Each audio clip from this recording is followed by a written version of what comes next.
Hey everyone, I'm going to take a look today at Luke chapter 14 and this very important passage on the cost of discipleship, starting in verse 25.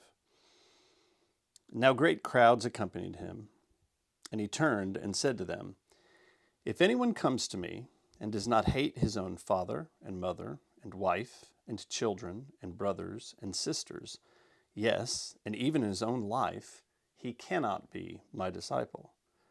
Whoever does not bear his own cross and come after me cannot be my disciple.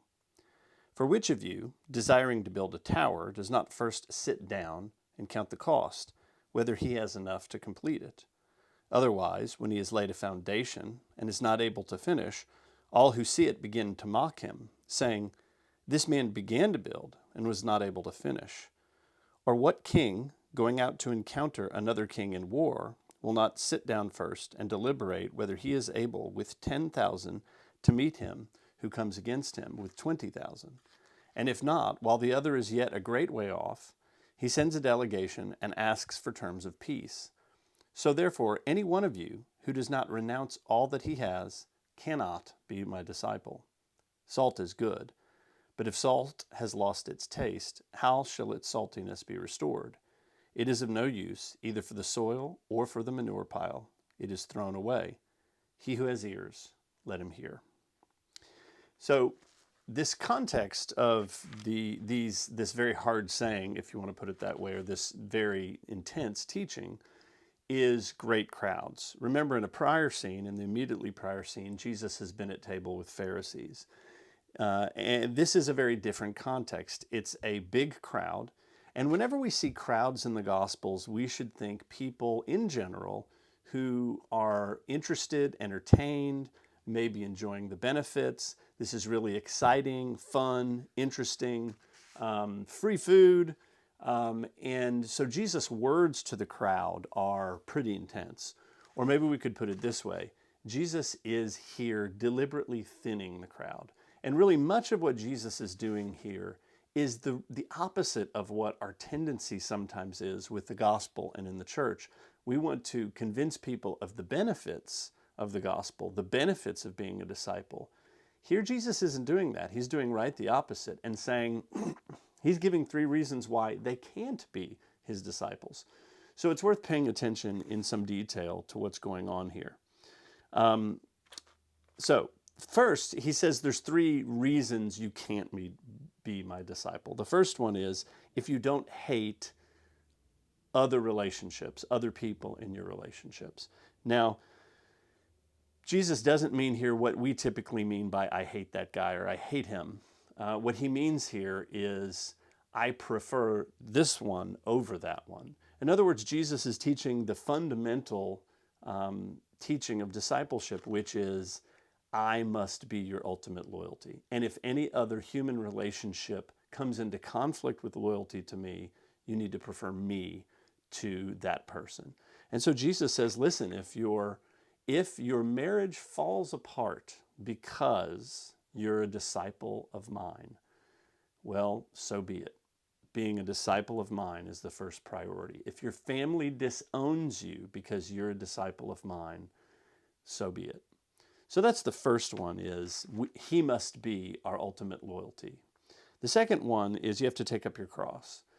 Now, keep in mind that at this point, Jesus has not gone to the cross, but he has been teaching about the cross. And I would suggest his whole life from birth all the way through to the end, to his death, is one of taking the cross.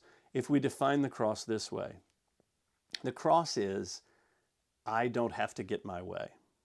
The cross is, it is no longer important or a big deal if I don't get my way. My first priority is, Jesus' first priority was to do the Father's will. My first priority is to learn from Jesus how to live my life like he would live it if he were I. And the cross is simply saying, hey, I don't have to have my way. That is a tremendous freedom. Jesus says, if you don't set as a fundamental principle in your daily life, I don't have to get my way today, then you can't be my disciple. The third one, he says, if you don't say goodbye to all your possessions, you cannot be my disciple. Now, this is sort of like the one about hating your father or mother or brother or sister or whatever. Jesus is saying, if it comes down to me or them, you must choose me.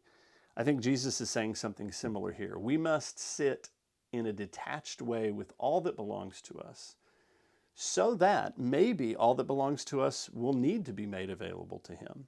And indeed, much of what belongs to us should be made available to him on a daily basis. The point is, we have to have a detachment from what we own. Or Jesus says, you cannot be my disciple. So again, I would suggest that sometimes in the history of the church has tried to sell the gospel, has tried to convince people of how good it is. Notice Jesus' instinct with crowds is to do right the opposite. His instinct is to focus on what is difficult about being a disciple and what is demanding about being a disciple. You might even say it this way. The crowds or individuals in the crowds would need to convince him to accept them as a disciple. And he says, here's the demands, and if you don't meet these demands, you cannot be my disciple. So again, Jesus is deliberately thinning the crowds. He is not trusting the mob mentality and the excitement, quote unquote, of a mob. And then at the end of this section, he uses this image of salt and salt losing its saltiness. I think part of what Jesus is saying is this: when we don't present the demands of discipleship like Jesus presents them, we water down the gospel. We water down the message. We make it essentially worthless. When we try to sell it for its benefits, rather than calling people to understand what it costs to be a disciple, we are doing them and God a disservice. And remember, salt in this context is for fertilizer. It's for mixing in with the soil of the world to bring blessing and life and health to the world and thriving to the world. And he says, you cannot be a blessing to the world if you in your own life water down the gospel, or if you in your own life water down this call to discipleship. Finally, in the midst of all this, Jesus gives two parables, and they both are about the same thing.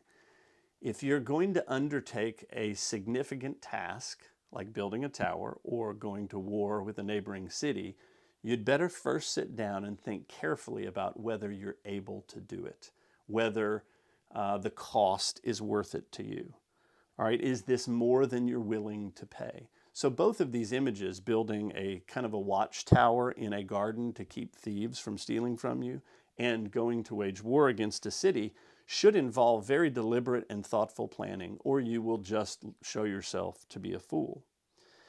Again, the point here is being very thoughtful about the undertaking. And I would suggest that this is maybe the most important thing to say about all of this. Jesus wants these crowds, we might call them Christian crowds, the popular Christian world, to seriously consider whether they have decided and chosen and paid the price to be a disciple, to follow Jesus. If they haven't thought about that, things are going to backfire for them. Things are going to fall apart. And indeed, I would suggest this happens a lot in church life. People come to Christianity or they come to church because of benefits. Christians are loving, or they like the beauty they see in worship or something. There's all kinds of good things that they see. But they haven't really sat down and said, you know what, I have really counted up what it means to be a follower of Jesus, and that's what I want above all else.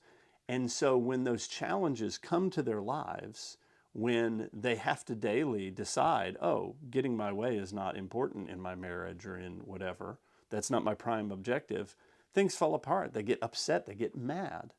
Now, it doesn't have to happen that way, or it doesn't have to unfold that way.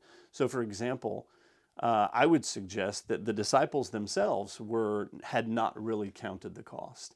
And after Jesus dies and is raised from the dead, or after Jesus goes to the cross, they realize what the cost is. And the 11 decide, you know what? It's a bargain. I'm totally willing to give up all of these things to be a disciple of Jesus, because no one else has the words of life, and he's defeated death. Of course, Judas, when faced with that crisis, decided, nope, I'm not willing to pay that price. And of course, it cost him everything. So in the end, disciples understand that the gospel is a bargain, but Jesus wants to make it clear to interested seekers in the crowds that the cost of discipleship is great, and they must be very thoughtful and take time and deliberation to consider if they really want to pay that price. So may we count the cost, and may we find the bargain, the best deal of our lives, of giving up everything to find more than we ever imagined in discipleship to Jesus Christ. Amen.